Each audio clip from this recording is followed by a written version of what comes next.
अब्बास शबी इस वक्त इंडिया में मौजूद हैं, वर्ल्ड कप को कवर कर रहे हैं, इस वक्त हमारे साथ मौजूद हैं। जरा गुफ्तगू का सिलसिला उनसे आगे बढ़ाते हैं, क्योंकि आज एक बड़ा खुशी का दिन है क्रिकेट के मैदानों से पाकिस्तान के लिए। और जो कारकर्दगी हम देखना चाह रहे थे, आज पाकिस्तानी टीम ने कम से कम बैटिंग में तो वो दिखाई है, बॉलिंग में अभी भी हमारे पास काफी ज्यादा मुश्किलात का सामना है। अब्बास भाई अस्सलाम वालेकुम। वालेकुम सलाम। अब्बास भाई खुश तो बहुत होंगे आज आप।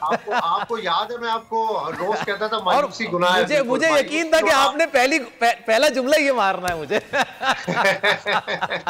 ना उम्मीद भी नहीं होना जी, और सही ट्रैक के ऊपर है। फखर जमान देखे, जब किसी अच्छे प्लेयर को चांस मिलता है तो वो किस तरह परफॉर्म करके बताता है सबको कि ये परफॉर्मेंस होती है, इस तरह मैच जीता जाता है, ये विनिंग बैट होता है जो कैरी करना पड़ता है। ये फखर जमान ने बता दिया, असल हीरो फखर जमान है।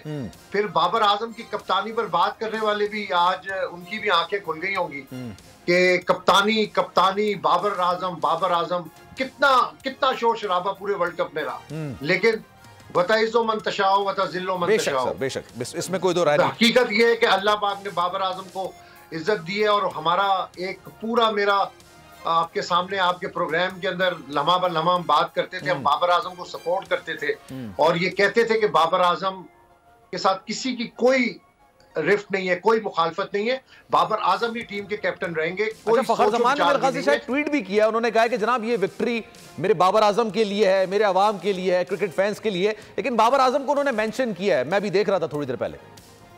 देखिए आज उसने प्रूव कर दिया ना।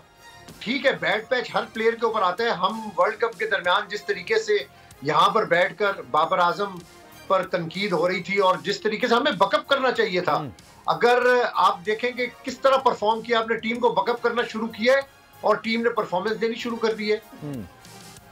ये बेसिकली चार्ज करना होता है, कौन चार्ज करती है अपने प्लेयर्स को, उनके पीछे खड़ी होती है। पहले भी कर रहे थे लेकिन परफॉर्मेंस अब्बास भाई उस हिसाब से नहीं थी। लेकिन अगर हम आगे की बात करें, 3 सूरत हाल हैं जिससे पाकिस्तान सेमीफाइनल तक पहुंच सकता है। या तो अफगानिस्तान अपने दोनों मैचेस हार जाए, दो में से कम एक मैच अफगानिस्तान हार जाए against Australia, against south Africa, तो पाकिस्तान के चांसेस बन जाएंगे। दूसरी सूरत हाल ये होती है कि जनाब श्रीलंका जो है वो न्यूजीलैंड को शिकस्त दे दे और पाकिस्तान इंग्लैंड को शिकस्त दे दे, तो जनाब पाकिस्तान थ्रू जाएगा सेमीफाइनल्स के लिए। तीसरी जो सिचुएशन है वो थोड़ी मुश्किल है, अगर श्रीलंका न्यूजीलैंड को शिकस्त नहीं दे पाता और न्यूजीलैंड श्रीलंका को 1 रन के मार्जिन से शिकस्त दे देती है, तो फिर जनाब पाकिस्तान को इंग्लैंड को 130 रन के बड़े मार्जिन से शिकस्त देनी पड़ेगी।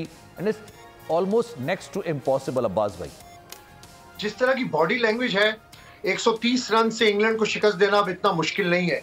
इंग्लैंड आज भी आप देखें कि क्या हाल हुआ, ऑस्ट्रेलिया से भी हार गई।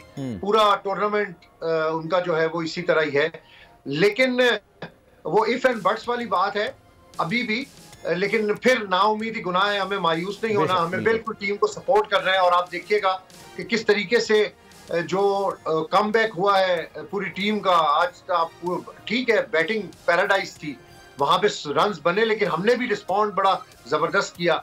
अगर इसी मोराल के साथ हम अगले मैच के अंदर इंग्लैंड को अगर 130 का हमारे पास टारगेट आता है तो हम इंग्लैंड को हरा सकते हैं। हिम्मत करने वाली बात है, हिम्मत करनी पड़ेगी, आगे अल्लाह पाक। अच्छा अब्बास भाई, क्योंकि जब पाकिस्तान बॉलिंग कर रहा था उस वक्त तो जब जितने भी तज्जियाकार हैं, जितने भी एक्स क्रिकेटर हैं, वो ये बात कर रहे थे कि जनाब ये एक बैड डिसीजन है कि आपने टॉस जीता, टॉस जीत के सामने वाले को बैटिंग की दावत दे दी, फिर आपने कोई रेगुलर स्पिनर नहीं खिलाया, स्पेशलिस्ट स्पिनर नहीं खिलाया अपने बाद, और वो आपको कॉस्ट किया।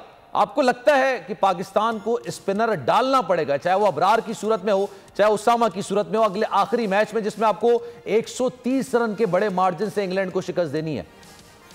बिल्कुल, शुरू में जब टॉस के बाद ये हुआ तो काफी तनकीद हो रही थी कि बैटिंग पैराडाइज पर क्यों चेस पाकिस्तान नहीं कर सकता। असल न्यूजीलैंड जो कोलैप्स हुई थी पिछले मैच में, पाकिस्तान चाह रहा था कि आज न्यूजीलैंड को भी इस तरह से कोलैप्स करे, लेकिन न्यूजीलैंड बड़ी अच्छी उन्होंने बैटिंग की। लेकिन इन रिस्पॉन्ड पाकिस्तान ने, मैं कहता हूं कि आउट क्लास पाकिस्तान ने भी उसी तरीके से रिस्पॉन्ड किया है। स्पिनर के हवाले से हमें एक स्पिनर की बड़ी शदीद जरूरत है और इंग्लैंड के खिलाफ अगर हमने लंबे मार्जिन से जीतना है तो आप देखेंगे इंग्लैंड बिल्कुल कमजोर है। इस वक्त इंग्लैंड नहीं खेल रही। अब हमें इंग्लैंड के सामने मजीद अटैकिंग क्रिकेट उस दिन खेलनी होगी और बिल्कुल हर चीज भूल के डू और डाई वाली सिचुएशन होगी। लेकिन अभी न्यूजीलैंड का मैच है श्रीलंका के साथ, तो अभी इफ एंड बट्स काफी हैं, लेकिन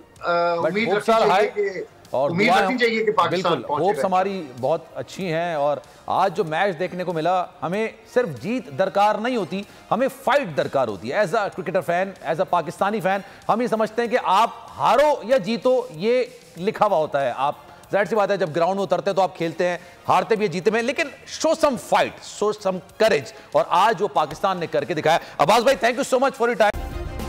सब्सक्राइब करें और बेल दबाएं ताकि कोई खबर रह न जाए।